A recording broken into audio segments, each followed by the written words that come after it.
Depending on who you ask, the requirements for feeling satisfied will be completely different. For some, very little is necessary to gain a sense of accomplishment. Others may not find it so easily, needing more to experience personal approval. In some cases, this may take a reverse course, warping into self-hate. Any level of achievement will be written off in some way, trapping the victim in a downward spiral. The resulting negativity has the potential to spread elsewhere, being pushed onto undeserving recipients. Preferring to hold tightly to their ego, the cynic prevents themselves from examining the real issue. Stuck in this tunnel vision, they find it impossible to obtain solutions, even when the answer is sitting in plain sight. Regaining yourself is possible, but only if you can escape from within a mental prison. What can you do when your idea of success is lacking? Is it you who has the wrong idea? Or is everyone content with too little? Can you fill the void with something else? Or will the emptiness consume you from within? Welcome to Downfall.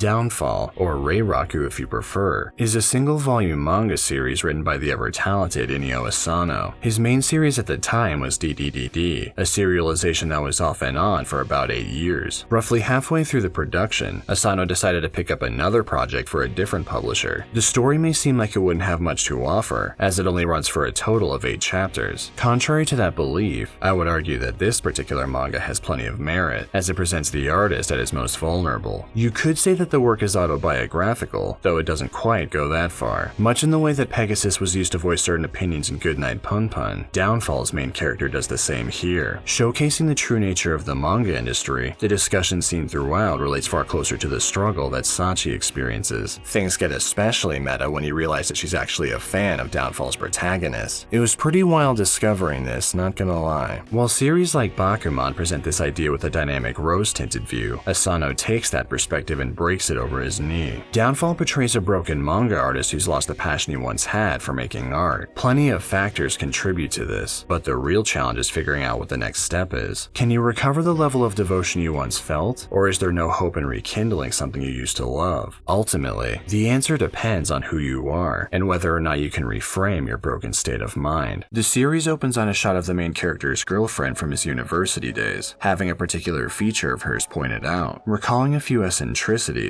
he didn't exactly have the best opinion of her, occasionally being subjected to her negative musings. Time marched on, with him finding it difficult to break into the manga industry. Not expecting any praise on his work, he was surprised to receive some positive feedback from his girlfriend. Then again, these words seemingly did more harm than good, revealing the distance between the two. Coming to a head soon after, their issues were deeper than expected. His lover had apparently been playing pretend for a while, unable to carry on the facade any longer. Tired of her boyfriend's one-track mind towards manga, she couldn't help but feel left behind, craving attention from someone more average. She disappeared from his life soon after, searching for something new. Following these events, the artist became successful within the industry, going on to find a new lover along the way. 10 years pass, leaving us with our older main character, Kaoru Fukasawa. Currently passing the time in a bookstore, he spots the latest volume of his work on display. Sadly, it's already being overshadowed by a new hit series, as well as other popular features. Fukasawa eventually returns home to grab something, running into his wife, Nozomi. Neither adult has much extra time, as they both have their own respective projects to work on. Nozomi in particular is kept busy as the editor for another popular artist. Fukasawa intends to match this pace, despite his recent series wrapping up successfully. Glancing over, he spots the hot new manga that was seen at the bookstore, being told how impressive it is by his wife. He decides to educate himself on the work in question, curious about the contents. Heading to his office, Fukasawa meets up with his usual assistants. The duo is eager for their next assignment, but for now, they're given something simple to pass the time. Later that night, a celebratory gathering is held in honor of Fukasawa's manga coming to a close. He gives an impromptu speech, but notices that everyone's attention is elsewhere. Taking this to heart, he feels the lack of attention is bad news for his career. Continuing his streak of negativity, Fukasawa doesn't consider his work to be anything noteworthy. quickly, especially when the industry's goal is quantity over quality. He writes off his substantial online following, knowing that fans will eventually move on to something else. Shifting to a more positive development, Fukasawa notes the recent accomplishment of his assistant. She's close to breaking into the scene herself, appreciating the encouragement being given by the artist with more experience. That said, after arriving at her destination, she ignores Fukasawa, already focusing on her next move. He's slightly bothered by this action, but decides to let it go, ready to head home for the night. These plans quickly change, as his wife has brought over some unexpected company. Passing some time in a restaurant, Fukasawa's earlier rant is validated, as he overhears an editor preferring cheap thrills over manga with substance. Leaving the establishment, Fukasawa's gaze lands on a sign related to sex work. He decides to engage in some risky business, not caring about his marital status. Waiting for his woman of choice to arrive, Fukasawa checks his social media, finding nice comments posted by some of his fans. Not thinking much of this, he focuses elsewhere as his partner arrives. He makes a bit of small talk, revealing that he works with manga, impressing the stranger who enjoys the medium. However, it doesn't take long before he cuts her off with an odd statement. Wondering about this frame of mind, his partner makes an interesting comment on the matter, saying how overexposure can lead to burnout. Fukasawa knows it's more than just that, simply being tired of everything. Indulging himself, he puts these thoughts aside as he receives gentle treatment from his current lover. As the days carry on, his wife gets even busier with her own projects, keeping her consistently occupied. Fukasawa can't say the same, struggling to focus on his end. Distracted by other matters, he continues to give busy work to his assistants. Going out to run an errand, the artist receives a lucrative offer to draw something for a product placement. He quickly declines the opportunity in favor of his own progress, not giving it much thought. Looking over, Fukasawa notices a box of old items, containing a few volumes of well-used manga. It seems that no matter where he looks, his personal beliefs are constantly being reinforced. Fukasawa later takes a bit of time to attend the wedding ceremony of an old university friend. He talks with someone else he used to know about starting a family, making it known that he had never intended for that kind of life after marriage. Asked why he bothered committing in the first place, Fukasawa simply went with the flow, finding convenience in being a partner to someone with similar aspirations. Another friend jumps into the conversation, admiring how the artist focuses on his craft. Told how lucky he is to have work that he can dedicate himself towards, Fukasawa couldn't agree more, absolutely thrilled with his profession. Returning home, he runs into his wife, being told about the numerous plans she has with her rising star. He interjects with some jaded thoughts, catching his wife off guard. Not seeing a problem with the work, Nozomi tries to convey the value it holds for her, but she continues to be met with opposition. Asked if he's alright, Fukasawa is looking to get some things off his chest. Nozomi can't break away from her schedule, but she does her best to offer the time she has available. Noticing the books from before, she mentions how her workload is likely to increase further, as another popular artist has her in mind. Fukasawa read the series for himself, considering the manga to be a worthless waste of time. Told that his own series was a big inspiration for the work in question, he's quick to accept the earlier criticism. Fukasawa is tired of the industry as a whole, having no interest in pandering to a market that only cares about numbers. Seeing the broken state her lover is in, Nozomi finally caves, willing to hear him out. Pushing these words aside, Fukasawa is completely drained, unable to keep up with his wife's blinding passion. He's ready for a more permanent change, drawing things to a close himself. Shortly after this encounter, Fukasawa picks up divorce papers to finalize his decision. Checking his phone, he's greeted by another fan message. He's wished the best on his new work, but doesn't have a clue how to respond. Going forward a bit, the two lovers are back at home talking like normal. However, this atmosphere is short-lived, as Fukasawa intends to stay elsewhere for the time being. Nozomi seemingly hasn't been swayed by the recent events, encouraging her husband to pursue his art. She eventually lets some of her true feelings slip out, tired of being met with silence. Left to his own devices, Fukasawa bums around the tiny workspace, not getting much of anything done. Despite his earlier protest, he's been trying to come up with a concept for a new series, apologizing to his editor for the lack of progress. Fukasawa now has to deliver the bad news to his assistants, not having any more jobs for them to do. While one of them isn't too bothered by this development, the same can't be said for the other worker, who is counting on the next serialization for stability. Fukasawa tries to accommodate her as best he can, but fails to instill much faith in his companion. Left alone to think about his actions, the artist makes the mistake of checking his social media. Certain readers are turning against him as predicted, not holding back with their snide remarks. Needing some comfort in his life, Fukasawa decides to call on the sex worker that was kind to him previously. Unfortunately, she isn't available for medical reasons, forcing the customer to make another choice. Waiting for his service, Fukasawa reads more of the so-called pretentious manga he wasn't a fan of. Nearly dropping it in the trash, he stops himself as his new lover arrives. A woman with a cat-like face makes an appearance, gracefully entering the room. Pointing this feature out to the woman, Fukasawa is met with amusement at the common observation. Making more small talk about manga, this time, he's met with a similar opinion. The artist immediately embraces his present company, desperate to escape reality for as long as he can. Finishing the act, both adults prepare to return to their respective lives. It seems that Fukasawa has found someone else he connects with to some degree, even if the relationship is transactional. Learning the woman's name, he smiles for the first time in a while. Resuming his usual activities, Fukasawa is now being interviewed for a magazine, one that stands for everything he's currently against. He chooses to let select statements frame how he views himself, despite being praised for a variety of things. Fan reactions are completely disregarded, reduced to nothing more than ineffective billboards. Asked how he manages to stay passionate about the medium he works with, Fukasawa delivers a rather cold response. Wrapping up, the artist is unimpressed with the results of the meeting, but decides to accept the outcome, as he feels it's in line with his current standing. Fukasawa hopes to discuss his next work with the editor that tagged along, but he gets pushed aside in favor of someone else, forced to wait his turn after lagging behind. Needing a break, he calls his new favorite girl back to the usual hotel. Chifuyu concludes the evening with some language practice, relaxing after the physical activity. Studying English in university, she earns a compliment from her lover. Having her own cynical thoughts on the matter, she responds with a sassy remark. Chifuyu later informs her client of a personal trip, hoping he'll be alright while she's away. Back at the office, Fukasawa is having another discussion with his editor, holding tightly to his ideals. Interrupting this, his former assistant swings by unannounced. She immediately follows up on the earlier disagreement, now taking a more aggressive stance while complaining about a variety of work-related issues. Going further, she wants to proceed with legal action, adamant that she's in the right. Fukasawa refuses to admit to any wrongdoing, not entertaining this idea in the slightest. Stating that she'll be getting a lawyer involved, the woman takes her leave. Later that night, Fukasawa receives a call from his mother. The artist gets informed of an injury his father sustained, relieved to hear that it's nothing serious. He reports that things are the same as usual between him and his wife, choosing not to mention the recent development. Too stressed to entertain further conversation, he makes an excuse to leave. Chifuyu eventually returns to Japan and is quickly requested by our special customer. Having their post-workout talk, they center the topic around plastic people. Chifuyu thinks that freedom should be embraced, wondering why others reject this in favor of restriction. At the same time, she considers this limitation to be good, as it makes people who they are. She invites her confused lover to interpret this in his own way, drawing a parallel to her English studies. Heading out, Fukasawa feels very close to his impromptu partner, knowing she carries a degree of pain similar to his. Finally being asked for his name, he leaves it up to her to make one up. Chifuyu teases him with a vague title, alluding to their previous discussion. Moving ahead, Fukasawa returns to his house to pack up some belongings. Seeing a note left by his wife, he's given more praise on what he wants to escape. Fukasawa later gets a glimpse of regular life, taking a day to visit one of his university friends. It's evident that his companion has settled into being a parent, made clear as the duo talks about positive aspects of the neighborhood. Noticing his manga sitting on a bookshelf, Fukasawa is reminded of how obsessed he used to be with the medium. Mentioning a desire to throw his huge collection away, he shifts the topic to his current living situation. It seems that instead of going through with a divorce, both adults will be living apart for a while. Fukasawa is convinced that it's already too late to fix the relationship, but he receives a more positive spin on the situation from his friend. Thinking it would be better to avoid dragging the process out, the husband's viewpoint is far more pragmatic, keeping his wife's future in mind. For him, the prospect of a family is long gone, much like the passion he thought he could hold on to. Parting ways, he's advised not to hold anything against Nozomi, as she's on the receiving end of selfish feelings. Fukasawa decides to go ahead with his plan after all, reviewing the divorce papers at a nearby restaurant. Hoping to get some feedback on his work in progress, he's once again cut off prematurely. Catching a taxi, he checks his social media, finding another message from a dedicated fan. He actually responds this time, giving the impression that he isn't miserable. Back at the office, he watches an interview with the manga artist his wife spent so much time with. Giving superficial answers full of energy, she's the complete antithesis of Fukasawa in every way. Nozomi gets the chance to say a few words, speaking highly of her companion. Potentially recalling the note that was left for him at the house, house. Fukasawa wonders just how true those words were, especially after hearing his wife casually praise someone else. He decides to book Chifuyu for another session, needing an escape from his problems. Unfortunately, not only has she been fully reserved for the day, but she also won't be around for much longer. Making a reservation in advance, Fukasawa doesn't hold back, extending his usual time frame. Chifuyu can see that her client is sad to see her go, being met with a more gentle approach. Giving him the reason for her resignation, she explains that a family-related problem requires her attention. Chifuyu plans to return once her grandma's condition is stable, reassuring her lover with this news. While the visit is only temporary, she isn't looking forward to certain aspects of the trip, wanting to forget about the lifeless town she left behind. Fukasawa offers to come along on the journey, willing to help alleviate some of her boredom. Amazingly, his proposal is accepted without any resistance. Handing over his phone, he receives Chifuyu's contact info, including her real name. Fukasawa later meets his companion at the station, surprised that she followed through on the request. Hesitating, he wants to make absolutely sure that she's fine with his company. Chifuyu makes her decision as clear as possible, taking his hand without another word. Reaching the destination, Fukasawa spots some nice scenery, taking a few reference pictures for later use. His travel mate eventually swings by with some transportation, putting an end to the sightseeing. Talking about the history of the area, Chifuyu gradually mentions some positive news about the medical situation. Unfortunately, this means that her living arrangements will get a bit trickier, as some of her usual support will be going elsewhere, though a more recent development isn't helping either. Chifuyu states that the sex work was initially meant to help with moving, admitting that it progressively started fueling a lifestyle she didn't want to lose. Noticing a closed down building, she recalls a friend of hers that used to shop there for deals on manga. At one point, a truck collision left her companion with a minor injury, but she continued going just like always. Chifuyu couldn't wrap her head around this, not understanding the point of maintaining that routine for something so worthless. Not caring for the scope of the countryside, she's asked if there's something worth accomplishing in the city, keeping the answer to herself. Fukasawa makes the bold suggestion to stay at his place, offering to help with their living situation. Brushing this off, Chifuyu wonders if this entire scenario is a plot being orchestrated to benefit the artist. Questioned where she learned about his profession, she admits that swapping contact info was enough to learn plenty about her travel mate. Fukasawa takes this in stride, wondering if any story surrounding these circumstances would even be salvageable. Following a passionate night together, the duo decides to go their separate ways. Fukasawa gets surprised with a copy of his manga on the way out, providing some fanfare in the form of an autograph. Claiming that it's not a big deal, he stops himself, getting lost in the cow-like eyes of his lover. Saying goodbye, both adults return to their own sense of normalcy. Fukasawa glances across the platform as he waits for his train, seeing a future with the woman he left behind. Snapping back to reality, he has the cold realization that this dream could never happen. The lonely artist has no idea what to think anymore, quietly making his way back home. A few more months pass, and Fukasawa isn't any closer to finishing his new work. He continues to get messages from his diehard fan, allowing him a brief respite from his crushing isolation. Ever since the impromptu summer trip, he hasn't received any contact from Chifuyu, but for now, that suits him just fine. Deciding to get some social interaction, Fukasawa attends a company party. He unfortunately runs into his wife, putting him in an awkward position. By the end of the year, he caves under the pressure, sending Chifuyu a text. This doesn't end up going anywhere, as the message gets left unread. That said, his lover can be booked at any time, but after what they've been through together, it feels especially cheap to consider this option. Assuming she moved on to the next guy with the means to support her, he drops the idea entirely. Reflecting on his past, Fukasawa compares his old self to Chifuyu, who also wanted freedom by any means necessary. Exchanging a decade of time for his current liberation, he can't help but feel cheated in some way. The artist pushes himself to get his act together, returning to his natural habitat. Fukasawa continues his earlier line of thinking, recalling the different ways he used to approach the blank canvas. As a teen, no thought was spared in executing whatever he wanted to see. Fueled by stress and ego, his 20s were marked by determination, desperate to get his honest thoughts onto the page. The industry has finally accepted him in the present day, but everything he wanted to say has already been said. Trapped in stagnation, he can't remember why he was so adamant on pursuing this career. Achieving freedom is only worthwhile if you have a reason to chase after it in the first place. Fukasawa unexpectedly receives another visit from his former assistant, interrupting his negative spiral. He takes the opportunity to look over the manga she brought over, putting aside the old disagreement they had. Giving a positive review, he's impressed with the talent on display. Getting an apology for her previous behavior, Fukasawa is understanding about the matter, knowing they were both struggling with different things. moves. He's then met with the desperate request not to retaliate, as it could stifle her opportunities. Confused by this outburst, he assures his visitor that he has no such intentions. Grateful to him, she mentions her concern in regards to making it in the industry, thinking he might do something if that were to happen. She hopes that he'll eventually see where she's coming from, being full of appreciation towards the medium. This speech is delivered from a genuine place, but Fukasawa views it as condescending, annoyed by the ego hiding behind her words. Making himself clear, he states that artists are the real problem, as they put too much value on what they produce. Being met with a biting remark, he fires back, pitting his success against her self-importance. Fukasawa ensures that his visitor won't be coming back, chasing her out the door. Then again, within moments, he hears someone messing around with the mailbox. He's now ready for a more violent confrontation, charging outside. However, rather than who he was expecting, he instead comes face to face with his wife. Nozomi explains her sudden appearance, wanting to run a quick errand before heading elsewhere. Carrying an important manuscript, she pauses, worried that it may get ruined by the change in weather. Offered shelter until the rain passes, she takes her husband up on his generosity. Nozomi makes a bit of small talk, seeing that little has changed since she left. Asked about her situation, she responds in kind, not having much to report. Bringing up the unpleasant topic of divorce, Fukasawa is again met with procrastination in regards to having the papers signed. He's told it could be months before his wife has the opportunity, but he makes it clear how simple the process is, knowing what she's doing. Expressing her desire to stay together, Nozomi has the sentiment thrown in her face, as her lack of involvement has been duly noted. Asking how she can fix things, she's expected to provide an answer, being accused of ignoring their issues on purpose. Nozomi gets understandably agitated, having more than enough to deal with as it is. Changing the subject, Fukasawa inquires about their cat, receiving some troubling news. He's informed of the pet's relatively serious medical condition, fully at attention now. Wanting to be kept in the loop, he's given a shallow explanation on why his lover didn't bother. Fukasawa can see right through his wife's weak excuse, reiterating his lack of progress. Countering this, Nozomi claims that assuming is all she could do from the start, seeing as her husband never indicated that he was feeling troubled. She isn't able to use this as a defense either, knowing they both used work to avoid facing reality. Declaring herself to be the one person her husband should have been able to count on, Nozomi is met with a harsh remark, told that their worlds apart from each other. Fukasawa then asks an important question, wondering what role he plays in this relationship. Dodging the question, his wife is looking to escape for the time being. Fukasawa stops her, not wanting to leave things hanging at such a crucial moment. Receiving a cold refusal in favor of work, the artist takes a stand, demanding respect. He's tired of being pushed aside, wanting the same level of attention as her colleague. Not expecting what comes next, Fukasawa finally receives a hard dose of honesty. At first, he's taken aback by these words, but eventually does something unpredictable. He lovingly hugs his wife close, seemingly grateful for what she said. Unfortunately, this is followed by Fukasawa forcing himself on her, escalating things rather quickly. Met with extreme resistance, he stops partway, having his energy stolen by the sound of his wife's phone ringing. Nozomi learns that the meeting she was supposed to go to has been cancelled, leaving her free for the night. Deciding to go along with her husband's desires, she's willing to take things to the bedroom. Finishing the act, Nozomi goes into more detail regarding her lover's work. She went her own way in hopes of finding acknowledgement, but nothing she did was ever good enough to catch his attention. Told that his demeanor used to be better, Fukasawa remarks that his wife is responsible for the change. Taking this in stride, he knows personal affairs have no impact on his career. He finally has everything he needs to succeed, embracing the truth he's been given. Leaving his wife in tears, Fukasawa steps outside, ready to move on. During the next 6 months, the couple's cat passed away, and immediately after, their divorce was confirmed, finally bringing things to a close. Following this, Fukasawa is heard talking on the phone with his editor. The new series is making significant progress, though it took some time to get going. He later waits in a hotel for a special girl to arrive, wanting to indulge himself before the real process starts. However, rather than Chifuyu, an unfamiliar worker shows up instead. Seeing that she's feeling discouraged, Fukasawa takes a relaxed approach, helping her to feel comfortable. He reveals his profession without a second thought, shocking his current lover. Unlike before, the artist now takes pride in what he does. He grabs a taxi once the transaction is complete, not wasting any time. Questioned if he's heading home, Fukasawa states the opposite, prepared for a long night at the office. The final chapter provides another look at the main character's time in university. Over at the local art studio, Fukasawa reveals that he's managed to get his foot in the door, having a series greenlit by a certain magazine. fine. The room is filled with optimism until a more stubborn individual voices his opinion. Not the least bit impressed by the manga in question, he doesn't hold anything back, throwing contempt in every direction. The elitist is looking to prevent egotistical work from poisoning the well, protecting his precious industry the only way he can. Fukasawa is frustrated by his classmates' stubbornness towards manga, venting to his girlfriend afterwards. Having plenty of love for the medium, he has his own viewpoint on what the industry really needs to succeed, wanting a chance to prove that. Not offering much support, his girlfriend is annoyed that he wasn't confident enough to properly say these things to his colleague. She then asks him what her identity is, being met with a basic answer. She makes it clear that her boyfriend has no understanding of who she is as a person, reiterating a point from the first chapter. Claiming to know exactly who he is, she can only see him as some type of unidentifiable creature. Shifting back to the present, Fukasawa has re-immersed himself in the world of manga. He's plenty busy at this point, as his next serialization is well underway. Putting his previous worries to rest, the new series is not only a hit within the industry, but also across social media. Things only continue in his favor, as Fukasawa is invited to a bookstore for the purpose of signing autographs. He notices that his old assistant managed to get her work published as well, deciding to grab a copy for himself. Interested in the recent trends, he's assured that his own manga is even more popular. Receiving praise from one of the employees, he makes a blunt remark in regards to the execution of the writing. The harsh words are met with various reactions, not amusing those who are unfamiliar with the artist. Holding tightly to his opinion, Fukasawa is more than capable, but still feels no love towards his work. Nevertheless, he puts on a smile as fans come up to the booth. He eventually recognizes a certain girl, one he's talked to numerous times on social media. Being a fan for a long time now, she's especially fond of Fukasawa's previous series. She mentions how disheartened she became after it concluded, shedding a few tears as she recalls that moment. Collecting herself, she goes on to say how distinctly his passion came through in this new work. Appreciating the sentiment, she's grateful to him for introducing her to the beautiful world of manga. She declares just how important the artist is to her, planning to give him full support throughout his career. Faced with this overwhelming emotion, Fukasawa gets swept up in the immense positivity. All this time, he assumed the absolute worst of readers, believing that no one would be able to truly recognize his effort. He's now forced to rethink everything after seeing the opposite of this for himself. Putting aside his misconceptions, he just might be able to rekindle that lost love for manga. Resuming the earlier flashback, Fukasawa's previous girlfriend provides further explanation on why she views him as a monster. She has no room to stand by his side, pushed away by his extreme dedication. Watching her boyfriend carry himself in this way, she makes him aware of the consequences for ignorantly living how he wants. Declaring his love for manga to be self-destructive, she presents a harsh reality that's waiting for him in the future. She's very much aware of what he holds dear, claiming it's already too late to change course. Annoyed by these calculated words, Fukasawa has no rebuttal, as somewhere deep down, he knows that his girlfriend is probably correct in her assessment. He coldly stares back at his lover, not aware of his own facial expression. Concluding things with one final thought, he states that this is why he gets anxious around women with cat-like faces. Throughout this story, we're presented with the lives of three people. Each of them has their own personal circumstances, determining how they view themselves and others around them. To start with, Fukasawa is a very talented manga artist, but without even realizing, he became a hard-headed elitist. A few select factors contributed to this before his work took off. His love of manga started early, mentioned during a scene of recollection. From there, Fukasawa pursued art as a career, enthusiastic about the medium during his university days. This is where two major events cause irreparable damage to his psyche. First, his interactions with the opinionated classmate ended up lowering his self-esteem. Having his efforts constantly battered, Fukasawa wants to prove him wrong, but due to his lack of success, he may have started believing the harsh words. This insecurity would find its way into the following conversation with his girlfriend. Instead of receiving support, he instead gets antagonized. This reprimand hits especially hard given that she was the only one who supported his work. Likely stemming from her own lack of confidence, the verbal assault is very telling. Already being steeped in self-hatred, she lashes out at the world around her. Another comment she makes alludes to her gaining peace of mind when near death. Fukasawa's girlfriend may have praised his manga initially, but her words give off the impression that she's too scared to get close to him. It's possible that someone betrayed her in the past, resulting in her assuming the worst of everyone. Not helping with this mental state, her boyfriend dedicates himself to other priorities. The relationship is full of issues. times, showing two people who aren't very compatible with each other, painting a grim picture of what's to come. She leaves Fukasawa in the cold. Left with no one on his side, he could feel his love for manga transforming into something else. Having a massive chip on his shoulder, he's ready to show everyone what he's capable of. Fukasawa utilized this rage, spending his 20s dedicated to becoming successful. Faced with the option of getting married, he likely accepted this as a selfish way of increasing his achievements. There's no doubt that his wife considered him to be a talented artist, giving him an ego boost he sorely needed. By his 30s, he managed to acquire everything he wanted, or so he thought. Right at the height of his career, the past comes back to bite him. He starts to feel a strange sense of dissociation in regards to things he should love. Fukasawa is constantly at odds with himself for the entire series, never understanding the simplicity of his problem. Essentially, the main fixtures of his life are pursued for the wrong reason. His progress is the only thing he can praise in regards to manga. If a work does better than his, it's pretentious. If a series does worse than his, it's overindulgent. For him, the world of manga isn't supposed to be fun, it's meant to be a proving ground. A story that doesn't sell is worthless, regardless of the contents. He gets this on a fundamental level, but thinking about it too much leaves him in a mental deadlock. Effectively showing this conflict, a particular panel from chapter 3 displays the struggle quite well. He throws around ideas that will hit with the mainstream audience, the hardcore readers, social media users looking for an emotional fix, and so on. The framework is there, but the contents are lacking. Despite being in the position to draw what he wants, he has no focal point to build around. Fukasawa has nothing more to write about because it's not revenge-driven. A story can't come naturally because there's no ambition behind that method. His love for manga still manages to leak out at times, but it quickly goes away when he catches others being prideful about the medium. Gatekeeping has become a way of life, transforming him into the very person he used to hate. Interestingly, this frame of mind is part of what draws him to Chifuyu. Right from his introduction at the bookstore, Fukasawa is tired of manga. He tries to express this to the people around him, but he's never able to connect with anyone on this point. It isn't until he hires Chifuyu that he hears the magic words he's been waiting for. On top of that, she bears an interesting resemblance to his old girlfriend. This factors into the other fixture of his life. Fukasawa has no real affection towards his wife, but he does feel close to Chifuyu. There are multiple reasons for this, one of which being the aforementioned opinion on manga that they both share. Fukasawa also enjoys a loving bond with his favorite sex worker, even if it's only on a transactional basis. The on-demand nature of their relationship likely helps as well, as intimacy is just one reservation away. That said, the biggest straw is Chifuyu's cat-like appearance. Fukasawa no doubt feels some level of guilt for letting his previous girlfriend down, especially after the rough speech he was fed. It's possible that he wants to make up for past wrongs, using his new acquaintance to act out this plan. Getting along relatively well, the duo reaches the point of taking a personal trip together. Heading home, Fukasawa visualizes Chifuyu as his wife, but stops himself before he gets carried away. It's here that he has a moment of self-awareness, knowing there's no future in fixing the past. Later, he accepts this reality, finally understanding that there's nothing to be gained from a fake relationship. Eventually, he has a chance encounter with his wife, giving him an opportunity for discussion. While it's anything but positive, the exchange provides an especially interesting detail around the halfway point. Fukasawa barely reacts to anything Nozomi says, but when his cat is brought up, he immediately snaps to attention. He received more affection from his pet than from his own wife, solidifying how loveless the marriage is. Unexpectedly, Nozomi does manage to say something that her husband appreciates. Yelling at him about his work, she hits him with the very concept that was sitting in the back of his mind. Getting actual confirmation on what he considers to be the truth, Fukasawa is reaffirmed in the idea that sales equal acknowledgement. He's glad that someone finally gave it to him straight, grateful to his wife. Potentially feeling passionate towards her, he proceeds to go entirely over the line with his execution. It's amazing to see how even this gets written off, as both adults are completely work-centric. Regardless, Fukasawa got what he needed, using this belief to produce his next work. Not worrying about the end result, he simply made what he wanted to. He also mentions the fact that he wrote this new series with the intention of pandering to his audience. What he didn't count on was the warm reception towards his manga. The emotional fan in particular shatters his preconceptions, making him question his motivation. There's no doubt that some talented artists have little to no affection towards their work, and yet they'll still get enthusiastic responses. To quote Fall Out Boy, "I could write it better than you ever felt it." Nevertheless, people have the capability to find value in a variety of things that others might write off entirely. Fukasawa can't deny the positive impact that his art has created, even if he's convinced that it has no worth. If he can't write for himself anymore, there's no shame in doing it to make others happy. Who knows? He may find a new sense of satisfaction along the way. Nozomi isn't quite as prominent as the other two main characters, but her journey is interesting nonetheless. There isn't much information in regards to her time as a young adult, other than a page in chapter 7 that shows her together with Fukasawa. Both of them look happy, leading you to believe that the couple is getting along just fine. At this point, they're pursuing their respective careers, eventually becoming comfortable enough for marriage. It's hard to say if Nozomi truly loved Fukasawa, or if she pursued him due to the admiration she felt towards his work. Regardless, she was only accepted due to convenience, as she understood the grueling schedule of a manga artist. It's possible that she wanted to be her husband's editor so they could grow together within the industry. Unfortunately, she would find that he already had his own idea of success, not being allowed to offer help. Trying a different plan, Nozomi decided to pursue her own path, hopeful that her accomplishments would be enough for him to accept her. This sadly never happened, so she continued to reach further heights, burying herself in work. It even got to the point where she wanted her husband to fail, bringing him back down to where she was at. In actuality, Nozomi had this backwards. Busy with multiple successful projects, she had passed her lover a long time ago, putting herself out of reach. The intense work was routine by this point, not leaving her much time outside of that. As a result, her personal goals ended up pushing away Fukasawa. Of course, this is only partially to blame, as the artist already had his own demons holding him down. Refusing to admit defeat, Nozomi avoided the divorce proceedings for as long as possible. You'd think the assault would be easy grounds for separation, but not even that fazed the two of them. In the end, her honesty was the final straw that brought everything crashing down. Ultimately, no love was lost, and no love was found. Being the youngest main character of the three, Chifuyu makes it a point to pursue her newly attained freedom. She holds a bit of resentment towards the small town she previously came from, craving something beyond those basic surroundings. Watching her friend's acceptance of a simple routine, Chifuyu was baffled how anyone could possibly be content living in this way. After all, the grass is always greener on the other side. She claims that the city has unlimited potential, but when asked if she has any goals, she keeps them to herself. It's highly likely that she isn't pursuing anything, more than satisfied being drunk on her lack of restraints. Fukasawa seems to pick up on this, expressing concern for his companion. Not particularly worried, Chifuyu is playfully dismissive of his words. She's doing quite well for herself as far as she's concerned. On top of moving towards a valuable career, she's also earning a decent amount of money from her sex work. Thanks to this, she's quite comfortable with her current lifestyle. Fukasawa also contributes to this, as he hires Chifuyu on various occasions. While he ends up catching feelings for her, the same can't be said about his lover. Being personable is part of the job, which in turn will lead to more requests, as well as higher payouts. Chifuyu allowing Fukasawa to come with her to the old town was probably just an adventurous whim, potentially even acting as a business trip of sorts. Building more of a rapport with her client, she earns additional points from the special service. This doesn't quite pan out, as Fukasawa cuts himself off after returning to the city. Despite this, Chifuyu is already quite popular, and as expected, she has plenty of other suitors to work with. Naturally, she ignores her former customers' texts, as her attention comes at a high price. As far as her freedom goes, there's an interesting parallel to be found in one of Asano's earlier works. When Fukasawa is recalling his past experience with manga, he mentioned something he wanted to say to Chifuyu. This line felt very familiar for some reason, and after a bit of digging, it turns out I was onto something, as Mako says almost the exact same thing in Solanin. If you're unfamiliar, Solanin was Asano's first serialized work, telling a story about young adults trying to find their place in the world. One of the main characters is Mako Inoue, a girl who quits her office job to pursue something greater. She attains the freedom she's been seeking, but quickly finds that she doesn't have a clue what to do with it. Chifuyu claims that people should embrace freedom, wondering why they avoid it instead. While it may sound nice to have nothing holding you back, complete release leaves you unable to act. Some degree of confinement provides structure and balance, and those restrictions help you learn about who you are, giving definition to your sense of individuality. By assigning labels to ourselves, we receive a place to belong, as well as purpose to strive towards. Without that, the vastness of freedom is all-consuming, leaving you with nothing. At that point, there is no you anymore. There's a demon lurking in Tokyo, and it preys on lost souls. In Chifuyu's case, she trades a piece of that independence for a more comfortable existence. She'll eventually find out that this isn't sustainable for various reasons, though it seems she's already aware of the situation. By her terms, Chifuyu should be happy, but there's apparently something missing. Whether or not she finds the answer to this problem is entirely up to her, but if she's not careful, the demon will end up consuming her. As mentioned before, Asano's involvement with this manga is rather personal. He was going through his own divorce on top of other things, not unlike the protagonist. Given how raw his stories tend to be, Asano wouldn't surprise anyone if his viewpoints on manga lined up with Fukasawa's. I can safely say that this isn't the case though, especially after scouring through a series of interviews. While there are a few ways in which the two are similar, the differences couldn't be more apparent. I'll be pulling excerpts from 4 select articles, and if you'd like to read them in full, the links will be in the video description. They're all really interesting, so I highly recommend checking them out. To start with, the first interview takes place during the final stages of Goodnight Punpun. While discussing his strong points as an artist, Asano makes it very clear how he admires other people's talent, going as far as implementing certain aspects into his own work. Shifting to his weak points, he's not only open about this, but also has a good sense of humor about it. There's no doubt that Fukasawa would disregard both of these questions, though it is possible he'd take a self-deprecating approach. Talking about coming into his own with a certain series, Asano was more interested in getting a variety of ideas past his editor. This could have been a practical solution for Fukasawa's mental block, shotgunning concepts rather than trying to settle on the perfect one. If he jumped around different genres, a new interest could surface, allowing him to combine various features into something truly original. Still, like Asano, he got certain stories out of his system at the right time. Both artists also had similar origins, though Fukasawa definitely suffered the most during this period. Wrapping up, Asano's dream for manga is shooting for something ambitious. Instead of burning out, he's challenging himself further, showing that he's still having fun with the medium. Naturally, this perspective would have been lost on Fukasawa. The next interview takes place around the same time, showcasing a conversation between Asano and fellow manga artist Usumaru Furuya. Talking about promising young talents, Furuya had Fukasawa's competitive fire, but similarly lost it after hitting the same age. Asano only seemed to push himself harder the further he went, getting ridiculously detailed with his art. Shifting to the overall production process, Furuya experienced exactly what happened to Fukasawa, though from a slightly different angle. As far as identity, Asano wasn't entirely settled on his art style, to the point where a bit of jealousy made him think about trying something different. In terms of content, Furuya has no desire for the presentation to define him, instead preferring elements of his manga to paint an overall picture. He goes on to say that his companion already has a very strong brand that's easily recognizable, but also notes the crossroad he stands at. Asano worries that because people understand his work, he'll fall into the trap of being predictable. He wants to surprise his readers, but knows maintaining his core audience will lead to sales. Looking at his overall body of work, it seems he managed to strike a balance in this area. I've always considered Asano to be very strong when it comes to writing, though part of this is due to his ideas having an interesting twist. Solinen is the lone exception to this, being a necessary first step to safely get his career going. After this, we have Goodnight Punpun. While there's plenty of wild developments, Punpun's visual appeal is one of the main draws. The contrast is striking, especially when you throw him in the middle of very serious situations. Going the complete opposite direction, Ozanari-kun is an off-the-wall comedy series. It's extremely silly on the surface, but by the end, the manga transforms into a serious drama. Shifting to a sad romance tale, we have Girl on the Shore. Unlike an average relationship, the two lead characters start things in reverse, focusing on sex to avoid the emotional attachment. DDDDD acts as a commentary on various societal aspects, with even a giant UFO hovering over the city becoming another mundane occurrence. The Heroes is an adventure story that begins after the good guys defeat the villains. Heading home together, they're consumed by the very thing they fought against. Finally, there's Downfall, an honest look at what the manga industry can do to someone. Asano does an exceptional job taking simple concepts and transforming them to his liking. If Fukasawa was tired of so-called pretentious series, he may have enjoyed the idea of dismantling a stereotypical plot, breaking it in various ways. The potential would be endless, and the resulting work could easily draw in readers looking for something unique. Echoing the mindset of the previous interview, Asano is a manga artist through and through. He's self-aware in regards to his output, knowing his more energetic years are behind him. Striving towards a future where he can work on less detailed manga, Asano has no idea what's in store for him. Furuya then presents a very cool mentality towards the fear of being forgotten. He states how another artist is aware of his fans leaving, but knows that more will eventually cycle in. Essentially, art is timeless, and anyone can discover a manga series at any point in their life. Fukasawa could have really benefited from this mindset, as it might have removed a lot of pressure in general. At the end of the day, Asano is aware of the need to sell, questioning whether or not he should aim for a specific group. He takes this idea further, aware of how certain audiences are catered to by publishers that fill niche markets. Despite this, manga is presented under the same umbrella, making it all accessible to a variety variety of readers. The market is vast, but people will always find something interesting to check out. The third interview was done after the conclusion of Goodnight Punpun. In the middle of the discussion, Asano recalls a fellow artist who inspired him with her positive approach. This reminded me a great deal of the talented creative that Nozomi was working with, though it's impossible to say if the inclusion is related. Fukasawa could have learned a thing or two from her, that's for sure. Wanting acknowledgement from his readers, Asano recognizes that an entertaining experience will result in the best kind of feedback. He knows how impactful a realistic story can be, but also sees the merit that comes from a lighthearted series. Fukasawa would likely never budge on this, adamant that manga needs to have substance. Ending with a respectable reason for selling a work, Asano wants to help the magazine he's with to flourish. He makes the additional note that big sales can pave the way for more risque work that takes chances. This is an excellent way to utilize the industry, as everyone benefits from this approach. The final interview features a conversation between Inio Asano, Taiyo Matsumoto, and Keigo Shinzo. These three talented artists have their own respective views on details of the business, providing some valuable insight. Rather than preferring the stories he writes, Asano is more interested in the art side. Recalling the characters he developed in his 20s, he now has a fondness towards his old hardworking self. The trio then goes on to discuss particular feedback they get, with Asano on the receiving end of some more intense comments. Given the rough messages seen in Downfall, there's no doubt that these are just the tip of the iceberg. On the topic of chasing your idols, Asano doesn't see any purpose in doing this, as everyone has their own way of approaching things. They all seem to have appreciation for their early works, understanding the personal trials that led to their inception. Matsumoto mentions having his own experience with self-importance, as well as the hard lesson that came afterwards. Just like Fukasawa, he watched his work get overshadowed, expecting something more from the industry that's constantly moving. Asano also went through this to some degree, but on a much smaller scale than his colleague. Thinking more on the nature of the business, each of them has the pressure of selling in the back of their mind. Matsumoto is especially self-aware, making sure not to get too overindulgent. Judging from how positive these interviews were, it would have done Fukasawa some good to interact with other artists. If he had done it early enough, he may have been able to course correct before it was too late. Before I wrap things up, there's actually something else that reminds me a great deal of the manga industry and the people within it. YouTube is another business that banks on grabbing attention, specifically through the works of different creators. While the level of entry is low, top spots are only achieved by a select few. Without getting too general, I specifically want to talk about the anime side of YouTube. Fukasawa had his own views when it came to manga, and I have a few things I'd like to mention as far as videos are concerned. Content over here tends to fall into a few distinct categories. You have casual discussion, breakdowns, reviews, reactions, and some hybrid stuff to choose from. Channels may stick to one type of medium, though others prefer to tackle various points of interest. There's a lot to work with, but depending on who you are, the options might actually be rather sparse. A while back, I came across a certain community post from Kenny Lauderdale. I'm not really familiar with his stuff outside of knowing that he talks about vintage anime,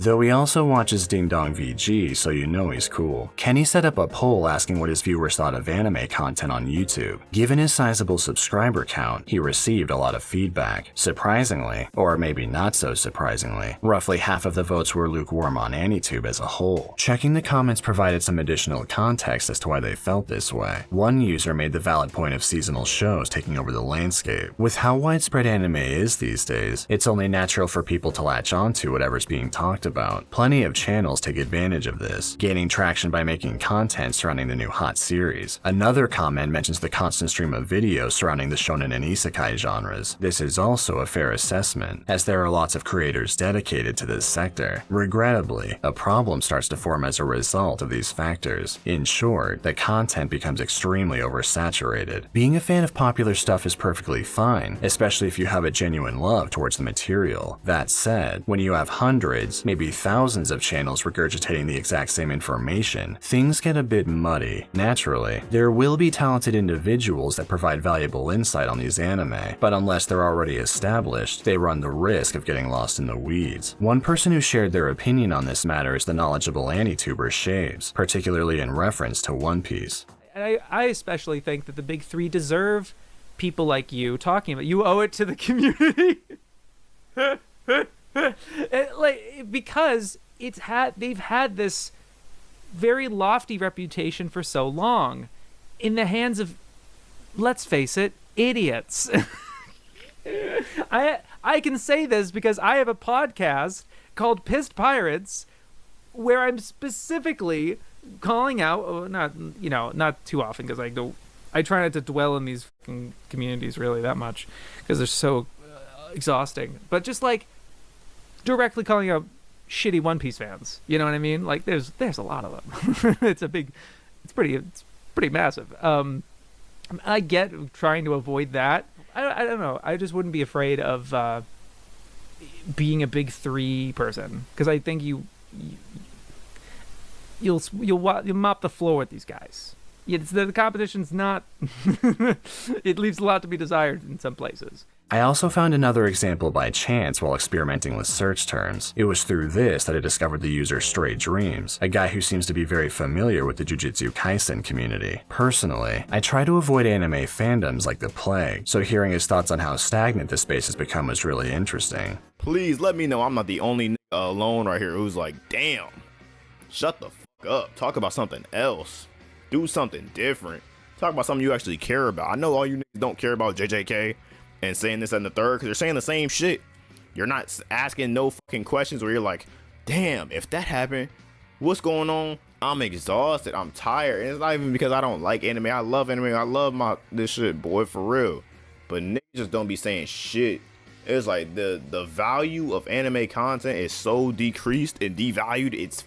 It's not even funny. It's sad as hell, actually.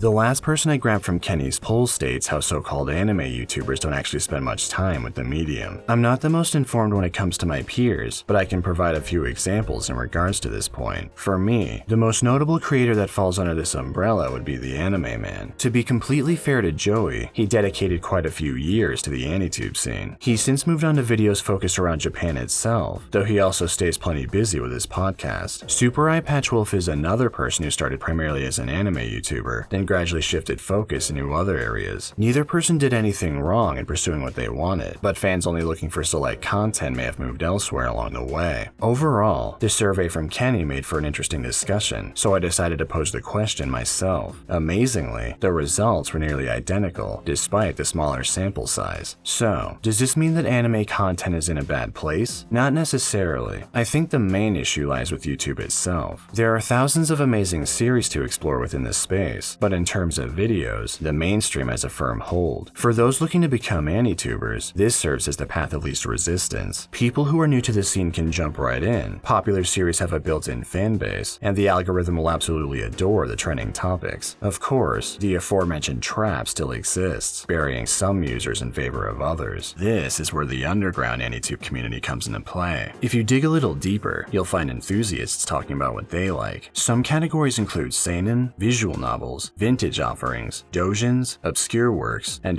manga. Essentially, these creators have complete freedom to talk about whatever they want, within reason. The subject matter tends to gatekeep itself, being more accessible for experienced anime fans. Of course, there are exceptions that break into the mainstream, such as Berserk or Vagabond. This side of the space may seem more appealing to those looking for videos with more range. However, there are issues here as well, with one of the bigger ones being the lack of attention. While any topic is up for grabs, views can be hard to come by, regardless if you have good production or not. This content will no doubt be discovered by hardcore fans, but it may be overlooked by others who don't even know it exists, thanks in part to the algorithm's uncaring nature. The absence of feedback can potentially lead to a loss of passion, discouraging future progress from talented creators. Unfortunately, Shabes experienced this on his main channel, with videos he was proud of not performing as well as they could have. It's not doing amazing, but I can't complain.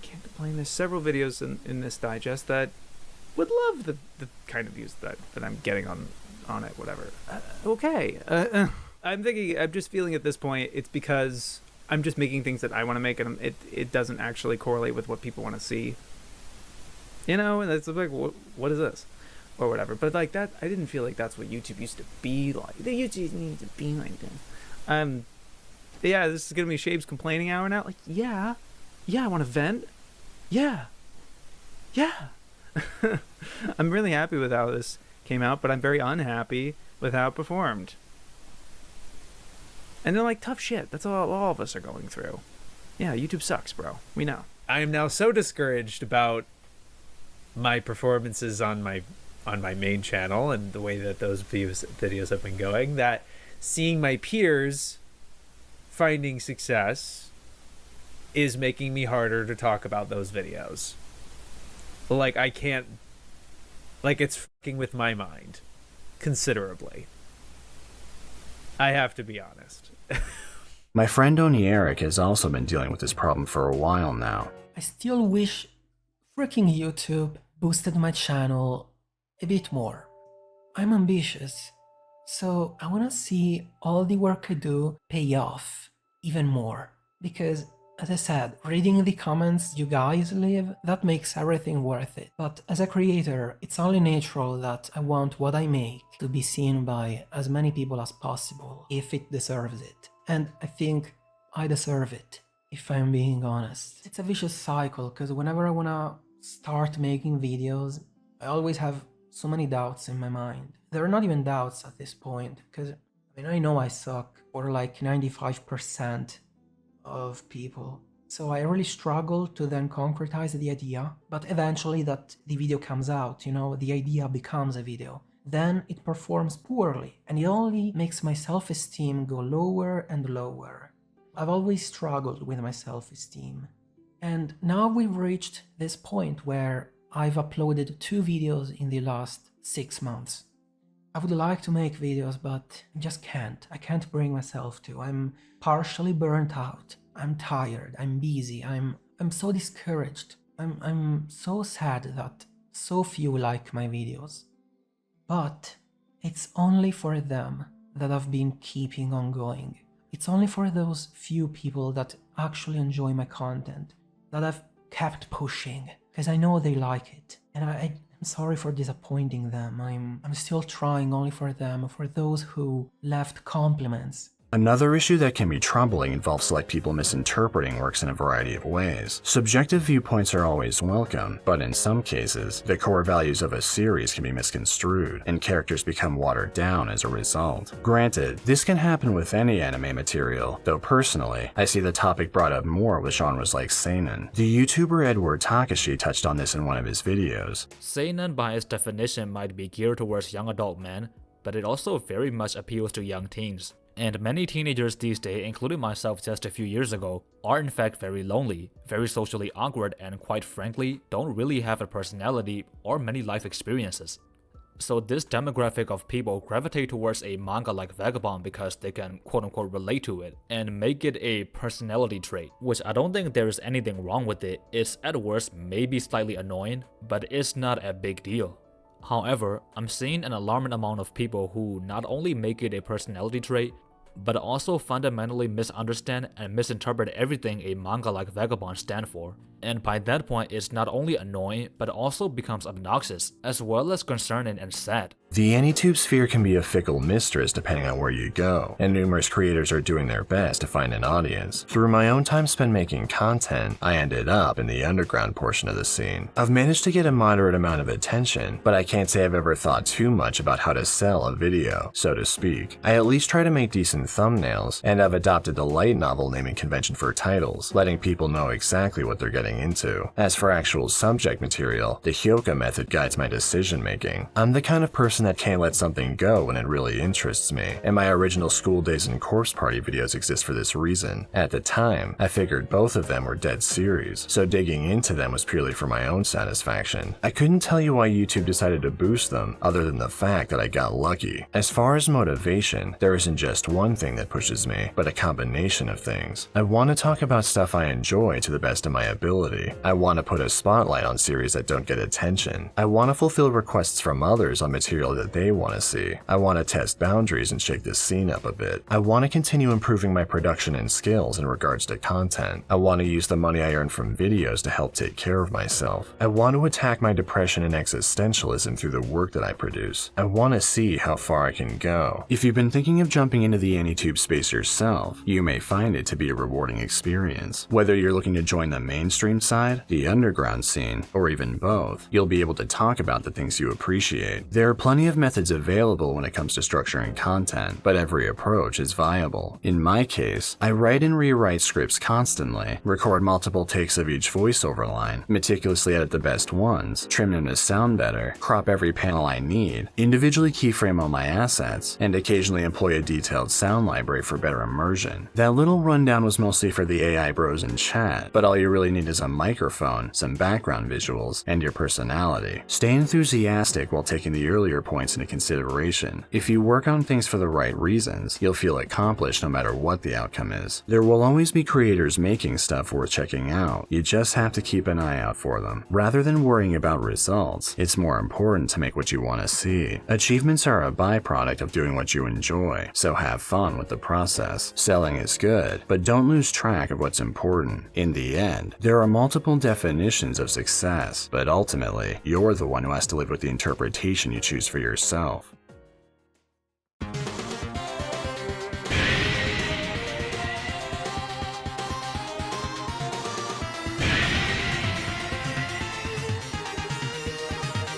Special thanks to my awesome literary club members, Ultra Flow,